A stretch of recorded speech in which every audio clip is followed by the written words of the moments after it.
meu entrevistado de hoje é Geraldo Borges, que é presidente da Abra Leite, Associação Brasileira dos Produtores de Leite. Nós vamos falar a respeito da Abra Leite em defesa da atividade leiteira. Geraldo, prazer ter você aqui. Eu vim de camisa branca para homenagear a produção leiteira, viu? Prazer é nosso estar aqui na Rádio Morada do Sol FM, no programa Morada no Campo, no podcast Agro e Prosa, com você, jornalista Divino Ronaldo. Realmente um branco da cor do leite, e é muito bom. Se você tivesse combinado, eu teria vindo também com a camiseta ou camisa da cor do leite, cor branca. Mas que bom que você é nosso defensor. Estou vendo aí que você tem saúde e porque toma leite todos os dias, não é isso, Divino Ronaldo? Com certeza absoluta, com certeza, Geraldo. Meu amigo, você representa hoje, a Abra Leite representa uma das, talvez a atividade do agronegócio mais democrática, que está em todos os municípios e que tem produtores desde o mais humilde, o mais simples, o menorzinho, até aquele mais representativo. Eu gostaria que você falasse um pouco dessa atividade tão importante, não apenas para a saúde do brasileiro, mas para a economia do nosso país. Muito bom, muito bem lembrado, Divino. Nós, completando a sua pergunta, que acaba sendo já alguma afirmação, nós temos a produção de leite em 98,8% dos municípios brasileiros. Isso quer dizer que é praticamente 100% dos municípios brasileiros. E o leite, em muitos municípios, em milhares de municípios, ele tem uma influência muito positiva na economia. Inclusive, no dia do pagamento do leite, das cooperativas e laticínios, a gente sempre vê um aquecimento na economia daqueles municípios. Então, o leite ele tem essa importância econômica e social, que a gente deve deixar aqui bastante claro, essa pulverização em praticamente todos os municípios brasileiros, em todos os estados, de todas as regiões, com emprego e renda no campo e nas cidades, Divino. A gente tem algo em torno de 5 a 5 milhões e meio de empregos diretos na produção de leite, e nós temos outros milhões de empregos indiretos, tanto no campo, para que dê suporte e apoio à produção do leite, como também nas cidades. Inclusive, por aí passam técnicos, profissionais do setor, vendedores, comerciantes, uma série industriais da área de laticínios e cooperativas. Só para você ter uma ideia, nós temos algo em torno de 2.500 beneficiadores, indústrias e cooperativas que beneficiam lácteos no Brasil. Então, é uma cadeia gigantesca, com uma responsabilidade econômica e social muito grande. Mas não poderíamos esquecer, Divino, de também dizer sobre a responsabilidade que esse setor tem na nutrição do ser humano. Nós temos o papel de fazer chegar às mesas dos brasileiros os produtos lácteos, não só o leite, como todos os seus derivados, que são alimentos extremamente importantes para o ser humano em todas as fases da vida e que a gente deve deixar claro, nunca faltou à mesa dos brasileiros, inclusive em momentos críticos, como a paralisação dos caminhoneiros e na época que nós tivemos lockdown e a paralisação em decorrência da pandemia do Covid-19. Então, é bom dizer isso, são responsabilidades social, econômica e de nutrição da nossa população brasileira. Geraldo, aquilo que é uma bênção, que é o fato de ter essa pulverização, de estar em quase 100% dos municípios, conforme você colocou, tem um outro lado, que é o problema de logística. O país tem estradas péssimas em muitos lugares, em muitos estados, né? Então tem problema seríssimo de logística, falta de qualificação de muitos produtores de leite e falta de mão de obra, porque hoje muitos produtores não têm pessoas para trabalhar e muitas vezes os filhos foram embora. Como é que vocês lidam com todas essas questões? Realmente são problemas e a gente tem que trabalhar continuamente na melhoria desses problemas. Só uma pequena correção, Divino, a gente tem muito pouca assistência aos produtores de leite, e na maioria pequenos produtores de leite. Tá? E realmente uma escassez de mão de obra. Isso tudo precisa ser trabalhado, e não só pela iniciativa privada, como a gente percebe, associações, cooperativas, os sistemas, né, ligados ao Sistema S, como o próprio Senar, que vem trabalhando no sentido de dar treinamento na área de gestão, na área de tecnificação, como também treinamento da nossa mão de obra, daquelas pessoas que lidam diretamente no campo com os nossos animais. Então, tudo isso precisa ser trabalhado também pela iniciativa pública, não só pela privada. E isso a gente pode ver que é possível, não só através do governo federal, como de governos estaduais. Por exemplo, as empresas de assistência pública, as EMATERs, de cada estado, que precisam realmente fazer o seu papel. Tem muitos estados que essas empresas não funcionam, essas empresas públicas, e isso traz essa maior dificuldade do desenvolvimento da nossa cadeia. Mas é bom registrarmos, Divino, que o Brasil vem melhorando seus índices, vem melhorando a produtividade, vem tendo uma mudança, por exemplo, na questão da gestão, na questão também do melhoramento genético, que é importante, inclusive, para que tenhamos rebanhos, né, de matrizes qualificadas, matrizes realmente especializadas na produção de leite, e que nós tenhamos cada dia mais uma produtividade melhor para que a gente possa ter também maior competitividade. Mas nós temos problemas mais graves do que esses. Por exemplo, uma tributação excessiva na nossa cadeia, não só na produção, como na industrialização dos lácteos, ou seja, os produtores, as indústrias de laticínios, as cooperativas, elas pagam muitos impostos em cascata, isso é aquele famoso e famigerado custo Brasil nas nossas costas, que também diminui e tira a nossa competitividade. Nós precisamos evoluir nisso tudo, fazendo com que não haja desistência e saída sistemática de produtores dessa categoria, dessa classe produtora, do setor leiteiro, o que traz para nós maiores problemas no campo e nas cidades através de desemprego. Lembrando que quando uma família de produtores saem também junto com elas outras famílias que prestam serviço a esses produtores, como é o caso de vaqueiros, ajudantes de vaqueiros, tantas outras pessoas que trabalham na atividade. Então, é de uma importância muito grande e a gente precisa entender que, se isso acontece, prejudica a sociedade como um todo, trazendo mais desemprego, maiores problemas sociais, maiores filas para ajudas governamentais, como é o caso do Bolsa Família, e também um risco, Divino, que nós podemos vir a ter de dependência de importações, deixarmos de sermos autossuficientes na produção de leite e temos que depender das importações, que inclusive foi visto agora em 2023 e começo de 2024, através de problemas consecutivos de importações danosas, predatórias, excessivas e não necessárias de leite do Mercosul, sobretudo da Argentina e do Uruguai, que fazem com que traga um desestímulo à nossa cadeia produtiva, fazendo com que saiam produtores, pequenas indústrias, pequenas cooperativas. Isso tudo nos preocupa, porque, num primeiro momento, pode parecer que essa oferta de leite que vem desses países vizinhos possa melhorar nas gôndolas dos mercados, mas a gente não vê isso acontecer. A baixa que existe ao produtor de leite não é proporcional àquela que acontece nos supermercados, nas gôndolas dos mercados do país inteiro.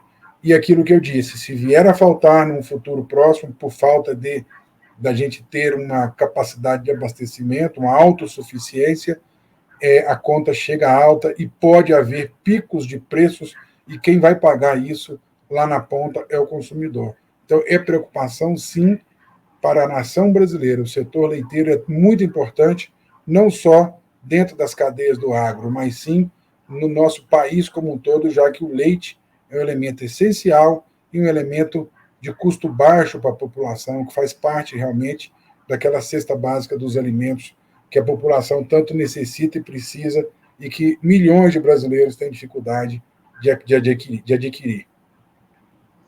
Geraldo, em alguns setores da agricultura houve a concentração, só aqueles altamente eficientes ficaram. Na pecuária leiteira, corre-se o risco de haver também uma concentração, visto que muitos produtores, eles não investem em genética, eles não investem na gestão, eles continuam com práticas dos seus antepassados, não aprimoram. E você mesmo colocou aí agora que existe hoje muita gente saindo da atividade. Corre-se esse risco de haver uma concentração na produção de leite? Sim, corre-se esse risco, e isso aconteceu no mundo inteiro. Nós podemos exemplificar os Estados Unidos, que chegou a ter, na década de 60, 2.800.000 produtores, e hoje são pouco mais de 30 mil produtores de leite. Também podemos citar o exemplo do país que é o maior exportador de lácteos do planeta, ele exporta algo em torno de 50% das exportações mundiais, que é a Nova Zelândia, e que trabalha com um número próximo a 13 mil produtores de leite. E nós temos aqui, segundo o último censo do IBGE, nós tínhamos, em 2017, 1.171.000 propriedades produtoras de leite. Lembrando que isso não é número de produtores, é número de estabelecimentos produtores, podendo, em muitos desses estabelecimentos, ter 2 ou 3 CPFs de produtores produzindo. Às vezes um pai, 2 filhos, um pai e 2 genros, um filho, e assim por diante. E a gente observa isso em muitas regiões do Brasil, como exemplo, podemos citar a região sul, e principalmente na agricultura familiar. E não quer dizer que aquela agricultura familiar que tenha acesso ao Pronaf. Nós temos um número grande de pequenos produtores no Brasil que não se enquadram nas regras para ser um pronafiano e que são realmente numerosos. Nós temos aí, no mínimo, algo em torno aí de 500 mil pequenos produtores no Brasil que não usufruem das regras do Pronaf, já que sabemos que foram emitidas 397 mil, ou seja, aproximadamente 400 mil DAPs, Declaração de Aptidão ao Pronaf, que agora são chamadas de CAFs, Cadastro da Agricultura Familiar, e que esses 397 mil podem usufruir, por exemplo, de uma taxa de juros menor no plano safra, que é na casa de 4% no plano atual, que está em vigor. Isso é aproximadamente a metade da taxa de juros que os outros pequenos que eu acabei de citar têm que pagar por não terem aptidão ao Pronaf, conforme as regras, né? Por questão de módulo, tamanho de área, por questão de ter mais de um empregado, né? Tudo isso é observado. Então, nós temos um número grande de pequenos produtores que precisam realmente de ajuda na parte de tecnificação, de gestão, para que eles consigam acompanhar esse movimento que aconteceu no mundo e que, de certa forma, acontece no Brasil, principalmente num momento de crise como foi o ano de 2023 para a nossa cadeia produtiva do leite. Geraldo, nós ouvimos uma gritaria danada do setor em relação às importações. O que a Abra Leite fez para que essas importações cessassem e como é que está essa questão atualmente? Ela fez e está fazendo, juntamente com outras entidades do setor, a partir de junho do ano passado, junho de 2023, nós reunimos numa grande feira nacional, que é a Mega Leite, e essas entidades passaram de forma unida a trabalhar em Brasília, junto ao governo federal, levando sugestões, cobrando soluções para que pudesse resolver essa crise que foi instalada com recordes de importações em todo o ano de 2023, culminando no mês de dezembro, batendo todos os recordes da história, mas que já vinha acontecendo desde agosto de 2022, tendo sido o governo brasileiro bastante alertado e cobrado, sobretudo ali a partir do mês de março de 2023, e de maneira conjunta com essas entidades nacionais, podemos citar a OCB, a CNA, a Abraleite, a Frente Parlamentar em Apoio ao Produtor de Leite, e diversas outras entidades ligadas a essas instituições nacionais, como associações de produtores, associações de criadores de raças leiteiras, federações de agricultura, sindicatos e cooperativas de todo o Brasil, que, junto com essas entidades nacionais, trabalharam pedidos e pautas junto ao governo federal. Não conseguimos ver ainda uma baixa nas importações de leite, apesar de algumas medidas anunciadas pelo governo. Ainda estamos aguardando, reunindo e também levando sugestões e cobrando o governo, inclusive agora, a partir de fevereiro de 2024, já tendo começado essas reuniões e esses momentos na semana passada. E vamos continuar trabalhando, não só na solução desse problema, que é cíclico, né? A gente sempre teve o problema de importações predatórias e danosas, mas que agora assustou muito a todos, tendo em vista que antes essas crises aconteciam com surtos de 30 a 90 dias. E agora nós vivenciamos essa alta, esse excesso de importações desde agosto de 2022 e ainda não cessou em janeiro e fevereiro de 2024. Existe alguma expectativa no horizonte de melhoria dos preços para o produtor? Eu não gosto, em nome da entidade que eu represento, em falar em previsão de preço, até para que não sejamos cobrados. Isso é um problema sério que nós temos que entender que depende muito de mercado nacional e mercado internacional. O que a gente tem visto é que há uma reação no mercado internacional hoje, que vem acontecendo nas últimas semanas e que pode ser um alento, pode ser que ajude na nossa formação de preço. Percebemos que a partir de dezembro do ano passado, aquela queda que vinha acontecendo aos produtores de leite desde maio de 2023 deu uma certa equilibrada e ela diminuiu aquela queda que vinha acontecendo agora, dezembro, janeiro e fevereiro. Vamos ver como é que reagirá o mercado, mas, sobretudo, Divino, eu gostaria de colocar que não só nessa pauta é necessário trabalhar, e estamos trabalhando, nós também estamos trabalhando em pautas estruturantes, ações que precisam ser feitas para que a cadeia brasileira seja competitiva e não passe por crises como essa. Nós não podemos ficar preocupados com o leite da Argentina e do Uruguai que entram aqui e criam crise no nosso setor. Nós temos que estar trabalhando para que a gente seja competitivo e consiga não só abastecer o nosso país, como abastecíamos, e também podemos exportar excedentes e trazer divisas para o nosso país, gerando mais riquezas para o nosso país. Nós precisamos ser competitivos, como a carne brasileira, como a carne de frango, a carne bovina, como o café, a soja, a laranja, vários produtos que estão aí na pauta das exportações e que nós precisamos de mudar esse jogo. A cadeia é muito importante, a cadeia produtiva do leite nacional ela é muito importante e precisamos dar esse cunho a ela para que ela seja competitiva internacionalmente. Tudo que está relacionado ao agronegócio vive de mitos, né? Você falou da carne aí, por exemplo, teve uma época que se dizia um monte de coisa a respeito da carne, o ovo sofreu a mesma coisa. Essa semana eu ouvi alguma coisa a respeito do leite, que eu achei até interessante a afirmação da pessoa. Ela falou assim: eu tenho saudade de quando se colocava somente água no leite, quando o produtor colocava apenas água. O que é que ele quis dizer com isso? Que se coloca um monte de coisa, acetona, enfim, todas essas coisas que vira e mexe saem por aí. De onde vem isso e como que pode ser trabalhado? Qual é a campanha que é feita para se mudar isso, para se mostrar a realidade do setor e a qualidade do nosso produto? Isso é fruto de desinformação ou de maldade, Divino. A gente sabe que existe isso, não só no nosso setor, na nossa cadeia alimentar, né, de produção de alimentos, que é o leite e seus derivados, como em todas as outras, como você bem colocou, o ovo já sofreu muito em certos momentos, e hoje o ovo é alimento de atleta, de pessoas de academia, etc. Exatamente. Nós temos que falar dos assuntos positivos. Lembrar que agora, no final do ano, nós tivemos 3 grandes instituições que são fora do agro, elas são da área de saúde humana.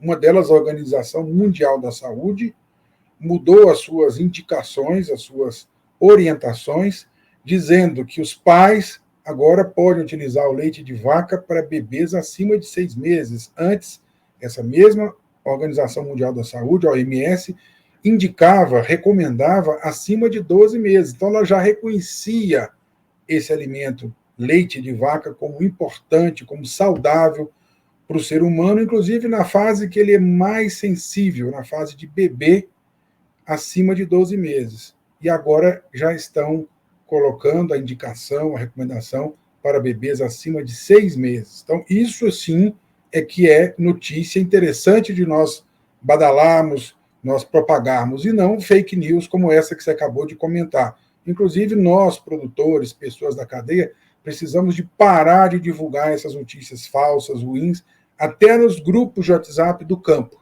de pessoas que trabalham nas cadeias produtivas, no setor rural como um todo. O que nós temos que propagar são notícias boas, como igual a essa da OMS, para que toda a sociedade consiga chegar a toda a sociedade, consiga saber. Né? Outra notícia boa que nós temos que aproveitar essa sua colocação, muito importante, é que 2 entidades aqui brasileiras, a Associação Brasileira de Nutrição Humana, né, e a Sociedade Brasileira de Nutrologia, fizeram um trabalho científico, com embasamento científico, e colocaram dentro de um consenso, um documento que está disponível, inclusive, nas redes sociais e no site da Abraleite.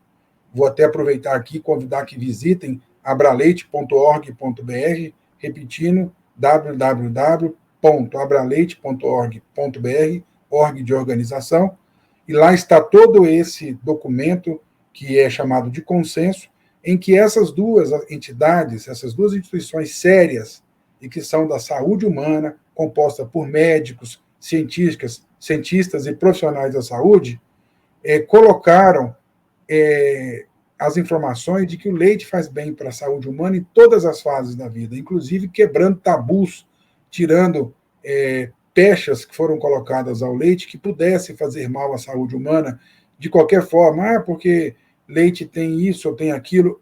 Nesse documento, isso é definitivamente colocado à prova e é mostrado para a sociedade brasileira, para a população brasileira, o quanto esse alimento, leite e seus derivados, são saudáveis e importantes para o ser humano na fase bebê, criança, adulto e na fase senil. Então, nós temos que valorizar o leite e seus derivados e vamos passar a encarar essas informações inverídicas, esses fake news, como passado, da forma que o ovo hoje vive um momento de glória em que os atletas utilizam, pessoas que frequentam a academia utilizam, e vamos, inclusive, valorizar cada vez mais os alimentos. Eu não fico sem meu copo de leite de manhã e meu copo de leite de noite. Também consumo ovos cozidos, ovos feitos de outras formas, porque são alimentos saudáveis. Então, aqui cabe a nós dizer a verdade. São duas cadeias importantes para o país, mas, sobretudo, tanto o leite quanto os ovos são alimentos saudáveis. Eu lembro bem, Geraldo, que antigamente se incentivava as pessoas a tomar leite em função do cálcio, principalmente os idosos, né? Porque é uma fonte de cálcio. Hoje, todo mundo tem mania de falar que tem intolerância à lactose, ou então que tem alergia ao leite. De onde veio isso? Vamos lá. Primeiro, é bom definir, né? Você falou muito bem, intolerância à lactose e alergia ao leite. Alergia ao leite, na verdade, é alergia à proteína do leite. E para essas pessoas, nós já temos nos grandes centros, nas grandes cidades, disponível nas prateleiras dos supermercados, panificadoras, produtos que são isentos. Por exemplo, leite sem lactose, leite sem a proteína A1, que é a que causa o desconforto, né? E também temos que, não só leite, como os derivados, queijos, iogurtes e tantos outros. Também temos que lembrar que é uma parcela muito pequena da população que tem ou a alergia à lactose, a alergia à proteína do leite ou intolerância à lactose. Então, é um percentual pequeno da população. E outra coisa, o que nós podemos recomendar, não somos médicos e profissionais da saúde, mas é a lógica, para você ter certeza se você tem alergia a um produto ou intolerância a um produto, que você peça ao seu médico, né, para que a pessoa peça ao seu médico, para que solicite exames laboratoriais que realmente comprovem. Eu, por exemplo, há muito tempo eu fiz exame e, graças a Deus, eu nunca tive nenhum tipo de alergia nem intolerância ao leite e consumo todos os lácteos. Mas em um momento de problema de saúde que eu estava investigando, eu fiz os dois exames. E o meu problema não era com lácteos. Então, a gente precisa quebrar esse tabu dessa forma. Primeiro, a pessoa precisa saber que nem você tem alergia a camarão, Divino? Se você tiver, você não pode consumir. Agora, o leite, a gente dá uma opção muito melhor, porque ele te oferece os produtos lácteos, leite e seus derivados, com ausência daquele elemento que pode ser o açúcar do leite ou a proteína do leite, que você vai consumir com o mesmo sabor, o alimento tem a mesma saudabilidade e você pode continuar com esses produtos na sua dieta. Geraldo, qual que é a posição da Abraleite sobre alternativas ao leite de vaca para casos de intolerância e de alergia e também sobre produtos à base de plantas que ainda são chamados de leite? Sobre a primeira parte, eu acabei de dizer, né, que a gente tem os produtos para os que são intolerantes à lactose, os que são alérgicos à proteína do leite. Então, acredito que já esteja respondido, é só as pessoas procurarem em redes de mercados nas suas cidades que encontrarão os produtos. E isso está crescendo cada vez mais, porque as indústrias de laticínios, as cooperativas, estão cada vez mais disponibilizando esse produto no mercado. É até bom dizer que há pouco tempo, há poucos anos, o leite A2, que é o leite que tem a proteína que faz bem, não tem a proteína que causa alergia, foi feito há poucos anos e por intermédio da Abraleite, que conseguiu junto ao governo federal. Ou seja, a regulamentação do leite A2 no Brasil passou por um pedido e um acompanhamento da Abraleite junto à Anvisa e ao Ministério da Agricultura. E respondendo à segunda parte que você colocou, primeiro que não existe leite vegetal. É uma maneira que algumas empresas, alguns produtos foram colocados no mercado, que nós somos totalmente contra. Inclusive, nós temos projeto de lei dentro do Congresso Nacional para educar isso. Nós não podemos admitir que um produto que é de origem animal, um produto exclusivo da glândula mamária de mamíferas, seja chamado de leite, por exemplo, um leite vegetal, seja de amêndoa, de arroz, de qualquer produto vegetal. Então, isso são falhas na legislação brasileira. Nós temos cobrado isso não só ao Executivo, ao governo federal, como também temos projeto de lei tramitando nas casas. De uma forma ou de outra, em breve nós vamos conseguir, com certeza, normatizar isso, para que não utilizem erroneamente a palavra leite para produtos de origem vegetal e nenhuma palavra que designe lácteos, como queijos, como manteiga de amendoim. Não existe, manteiga é do leite. Né? Se quiser criar uma bebida como, por exemplo, aveia, que chame de extrato vegetal, suco de aveia, alguma coisa desse sentido, mas de leite não pode ser chamado. Então, nós somos combativos a isso, porque é uma utilização errônea, leva a população ao erro, porque há tipos de micro e macroelementos, como nutrientes, a própria proteína que existe no leite, todos os elementos do produto de origem animal não são disponibilizados da mesma forma nos produtos de origem vegetal. Não é uma crítica aos produtos de origem vegetal, é sim uma maneira de dar pingo aos is. Nós não podemos chamar um produto vegetal como se fosse um produto de origem animal. Então, se tem alguma planta que disponibiliza o cálcio de alguma forma para o ser humano, não nos interessa que ela seja chamada de leite. Nós temos o leite e temos consolidado que o leite é uma fonte importante para o ser humano de cálcio, e não só de cálcio, de vários outros elementos, vitaminas, minerais, etc., inclusive proteínas, né, Divino? Exatamente. Nos Estados Unidos, existem campanhas favoráveis ao leite. Por exemplo, na Fórmula Indy, em vez do pessoal comemorar com champanhe ao final, o ganhador comemora com leite, né? Derrama-se leite ali. E é uma maneira dos produtores terem o seu produto divulgado, é uma campanha de marketing. No Brasil, existem campanhas, ou existe a ideia de se criar campanhas para defender o uso do leite? Inclusive, os Estados Unidos têm uma campanha que é antiga e forte, que é o Got Milk, que grandes atores bebem, retiram um pote de 2 litros de leite da geladeira e bebem, mostrando, né, inclusive, que é um alimento saudável. E seria muito interessante isso ser implantado no Brasil. A maior dificuldade que nós temos aqui no Brasil é a questão de custo dessa campanha. Mas a gente tem trabalhado, tentado alternativas para melhorar o marketing, melhorar realmente esse marketing positivo do leite. Inclusive, o que nós estamos fazendo aqui agora. Acabamos de falar do quanto esse alimento é importante e nós temos que propagar isso. E peço que vocês da Rádio Morada do Sol, o seu programa Morada no Campo, a prosa lá no podcast, e de todas as formas vocês difundam isso. Nós precisamos fazer com que, inclusive, comece nas bases, nos programas que também são voltados ao campo, ao nosso agro, mas a gente tem que sair com isso aí na cidade de vocês, aí na região de vocês. A gente pede ajuda dos jornalistas, dos produtores, das lideranças. Vamos todos propagar isso. Inclusive, você deve ter recebido, Divino Ronaldo, nos últimos dias, um release, ou seja, um texto que foi mandado para mais de 1.000 jornalistas no Brasil, embasando justamente sobre esses estudos que foram divulgados agora no final do ano pela Organização Mundial da Saúde e as entidades nacionais que eu citei na área de nutrição humana. Então, é muito importante contar com a ajuda de toda a sociedade. Vamos divulgar isso. Quando tiver notícia falando besteira da cadeia do leite ou do leite, não divulguem, nem dentro dos grupos de produtores. Vamos divulgar notícias boas como essa, inclusive nas redes sociais e no site que você colocou, inclusive, aí para nós, e eu comentei aqui o site da Abraleite. sempre temos notícias com embasamento científico, notícias sérias, mostrando o tanto que esse alimento é importante para a saúde humana. E também devemos deixar sempre claro que se alguém fala alguma asneira ou alguma fake news, a gente precisa falar, olha, não tem embasamento científico. Nós precisamos de acreditar, ler e seguir pesquisas sérias, assuntos, informações que têm embasamento científico. Geraldo, para terminar, como é que a Abra Leite vê o futuro do consumo do leite de vaca no Brasil? Nós vemos com bons olhos. O Brasil é o quinto maior consumidor de lácteos do planeta. Fomos o terceiro maior produtor, estamos ali entre o terceiro e quarto maior produtor do mundo.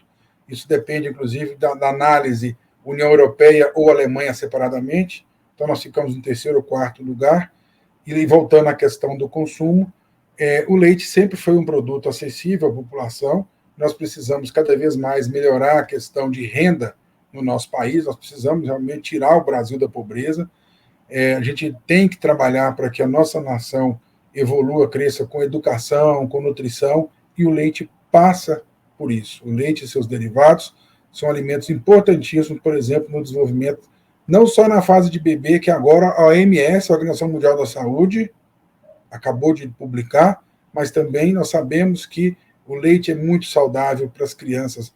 Aquelas pessoas que estão na fase de desenvolvimento precisam não só da proteína do leite, não só do cálcio que tem no leite, mas de tudo que o leite tem de bom dentro de sua composição. E quando eu digo leite, Divino, leia leite e seus derivados, queijos, iogurtes, creme de leite, leite condensado. Aí, por exemplo, eu sou diabético, não fico sem um leite condensado diet aqui na minha casa. A minha esposa, quando vai fazer um doce, um bolo, ela utiliza o leite condensado diet, que antigamente chamávamos de leite moça, né, que é uma marca de uma empresa multinacional, mas a gente tem hoje vários leites condensados de várias indústrias de laticínios e cooperativas que já estão disponibilizando no mercado sem açúcar, para que a gente possa consumir. Então, todo ser humano pode consumir lácteos, desde que ele tenha essa cautela. Se é diabético, consuma sem adição de açúcar. Se ele tem alergia à proteína do leite, consuma o leite A2A2 ou os derivados lácteos A2A2. E se tem intolerância à lactose, é só comprar o leite e os derivados sem lactose, que é, para quem não sabe, o açúcar do leite. Eu depois quero fazer um programa, lembrando bem o que o Geraldo disse sobre queijos. O Brasil hoje tem excelentes produtores de queijo premiados no mundo inteiro, inclusive na França. Agora, recentemente, alguns brasileiros são premiados. Geraldo, foi um prazer receber você aqui, meu amigo. Eu espero que você volte mais vezes e vamos falar bem do leite. Eu sou um defensor do leite, sim, e eu espero que aumente o consumo do leite no Brasil e que a cadeia possa se consolidar cada vez mais. Muitíssimo obrigado. Nós agradecemos a oportunidade, contem sempre conosco. Fico muito feliz em te ver saudável, sabendo que você não só é um consumidor, veste a camisa branca na cor do leite, como defende o nosso setor. Obrigado pela oportunidade mais uma vez, ficamos sempre à disposição. Eu conversei com o Geraldo Borges, presidente da Abra Leite, Associação Brasileira dos Produtores de Leite, e falamos a respeito do seguinte tema: Abra Leite em defesa da atividade leiteira. Se você gostou dessa nossa prosa, deixe um gostei, compartilhe com outras pessoas, deixe o seu comentário, isso é muito importante. E se inscreva nesse canal. Grande abraço para você e até a nossa próxima prosa. Tchau, tchau.